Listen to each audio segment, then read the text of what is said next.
Hi, this is my wild beauty garden in the rain on the roof. ঠিক এরকম একটা সিচুয়েশনের জন্য আমি অনেক দিন অপেক্ষা করেছি। অবশেষে আমি এটা পেলাম।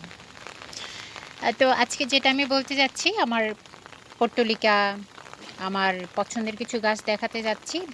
সামনে যেহেতু পর্তুলিকা এসছে, আমি সেটাই বলছি। আলহামদুলিল্লাহ, বৃষ্টিতে কেমন সুন্দর হয়ে উঠেছে।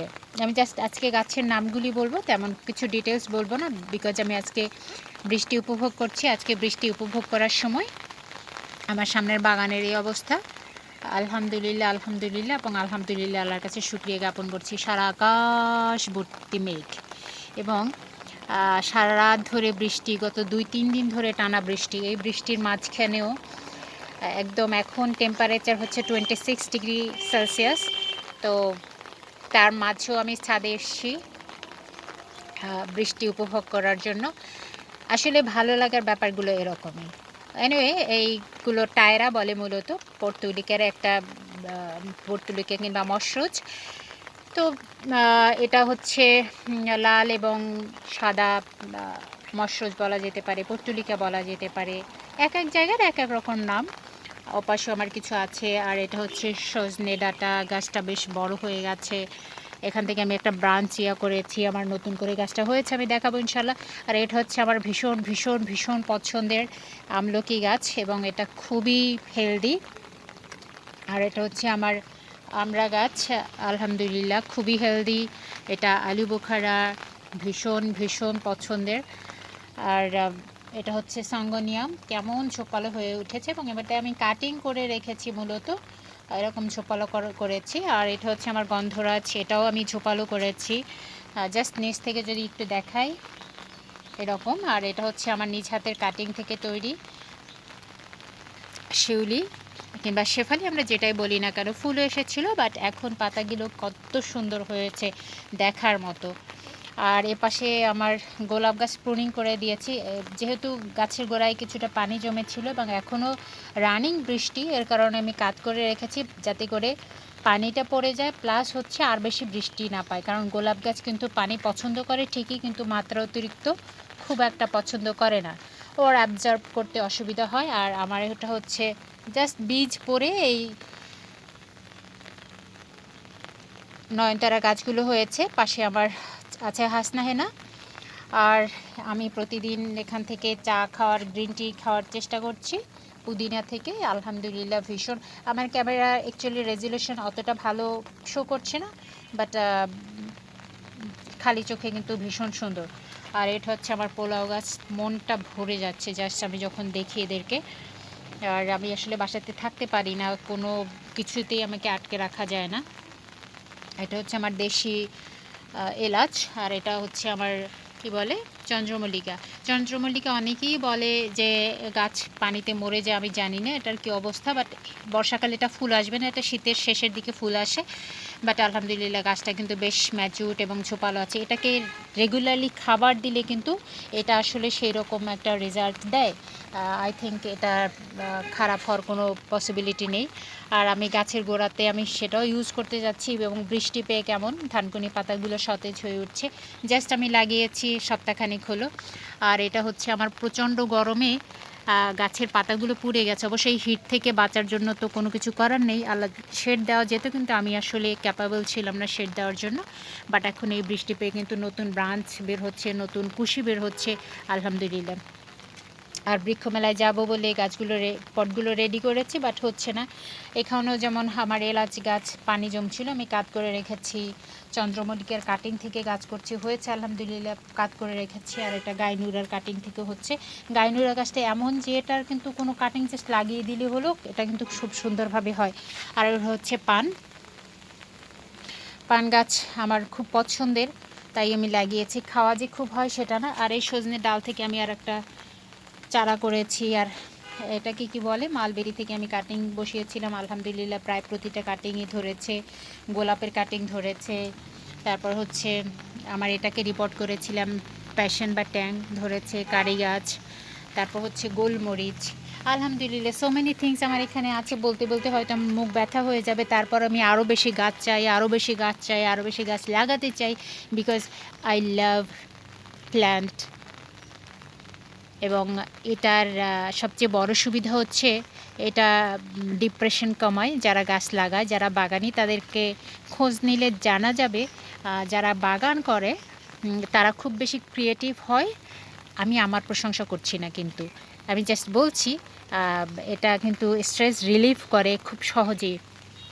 এবং এটাতে যেহেতু কায়িক পরিশ্রম করতে হয়, ফিজিক্যাল এক্সারসাইজ কিন্তু অটোমেটিক্যালি হয়ে যায়। এ হচ্ছে আমার ফুল কর্নার। জাস্ট আমি নাম ধরে ধরে বললে অনেকটা সময় লেগে যাবে। এটা হচ্ছে আখ, আলহামদুলিল্লাহ very beautiful, very nice, very tasty, very sweet.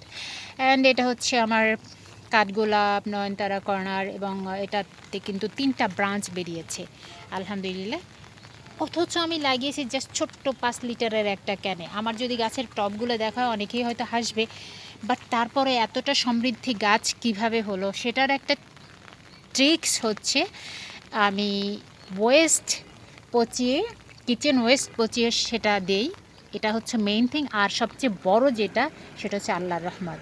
আল্লাহর রহমত ছাড়া, আল্লাহর দয়া ছাড়া কিছুই সম্ভব না। মানে ক্রিয়েটর, আমি হয়তো কোনো কিছু ক্রিয়েট করি, কিন্তু সেই ক্রিয়েটরেরও ক্রিয়েটর আছেন তিনি হচ্ছেন যিনি মালিক, তিনি প্রকৃতপক্ষে আমাকে এটার হেফাজতের দায়িত্ব দিয়েছেন, এই দায়িত্বে নিয়োজিত করেছেন, তাই উনি আমাকে মনোনীত করেছেন, তাই হয়তো আমার হাতে এগুলো হচ্ছে আলহামদুলিল্লাহ। মরিচ গাছ, তারপর হচ্ছে ইনডোর প্ল্যান্ট। আর আমার চেরি গাছটার কথা না বললেই না, একেবারে গত বছর থেকে টানা ফুল দিয়ে যাচ্ছে, ও মোটামুটি থামছেই না। এই যে ফল আসছে, আমার আপুমণিরা খাচ্ছে, আমাকে খাওয়াচ্ছে, প্লাস আবার ফুল এসেছে, আমার আম্মার ভীষণ পছন্দ। এনিওয়েজ, এ পাশে আছে চুইঝাল তো চলছে, এটার কাটিং থেকে আমি গাছ লাগাবো, কিন্তু এখনও হচ্ছে না। তো আর বেগুন প্রুনিং করে দেওয়াতে বেগুন আর নতুন করে, কারণ এখন বেগুন লাগানোর সিজনও না, কিন্তু কারণ এখন বাজার ওভাবে পাওয়াও যাবে না। বেগুন মূলত শীতকালীন সবজি, বাট আমার কিন্তু এখন এখানে একটু একটু হচ্ছে হার্ড প্রুনিং করে দেওয়ার পর। আমি আসলে কোনো কিছু ফেলে দেই না, আপুকে বলি যে আপু তুমি আমাকে এটা দিও, আমি এটা থেকে এই গাছগুলো করতে চাই। যেমন কচু মুখটা আমাকে দিল, যেটা থেকে আবার গাছ হচ্ছে। এপাশে আরও কিছু গাছ লাগিয়েছি। আর এপাশে হচ্ছে আমার যদি ডালিম কর্নারটাকে বলি, এটা না দেখালেই নয়, এটা মেচুর ফল যেহেতু। আর এপাশে ডালিম কর্নার আছে, আর ওপাশে আমার সামনে আছে হচ্ছে ম্যান্ডারিন, আলহামদুলিল্লাহ ভেরি বিউটিফুল। তারপর হচ্ছে থাই কদবেল। এইটার কথা একটু বলি, যেটা হচ্ছে সুইট লেমনটা অ্যাকচুয়ালি যেটা কিনা ছোট্ট একটা পটে লাগানোর সত্ত্বেও আলহামদুলিল্লাহ প্রথমবার ফুল এসেছিলো প্রচুর, বাট ফল পড়ে গেছে, ফল হয়নি ওভাবে। পরের বার কিন্তু ফুল আসছে, প্রচুর ফল দেখা যাচ্ছে, কিন্তু আবার ফুল এসছে, সেখান থেকেই যে গুটি গুটি করে বড় হচ্ছে, বাট আবার ফুল আসছে। এটা সম্ভবত 12 মাসই। এখন এটাকে আমার হয়তো বড় পটে রিপোর্ট করতে হবে, কারণ এত বেশি ফল দিচ্ছে, কিন্তু সে পরিমাণে যদি ওকে আমি খাবার না দিই, তাহলে তো ও অপরিপক্ক হয়ে অপুষ্টিহীনতায় ভুগবে, এবং ফাইনালি কী হবে আমি সেটা মুখে আনতে চাই না। ও বাবা, আমার খুব ভয় লাগছে, কারণ একটা গাছ চলে যাওয়া মানে হচ্ছে আমার লাইফে একটা ঝড় চলে আসে, যেটা আমি মনে করি। কারণ আমার প্রতিটা গাছের সঙ্গে আমার এত ভালো লাগা মিশে আছে, এবং ওদেরকে আমি এত ভালো চিনি, মানে এত ভালো ফিল করি, যেটা কিনা আমি আসলে অন্য মানুষের সঙ্গে আমার এতটা সখ্যতা নেই, যতটা সখ্যতা কিনা আমার এই বাগানের গাছগুলোর জন্য।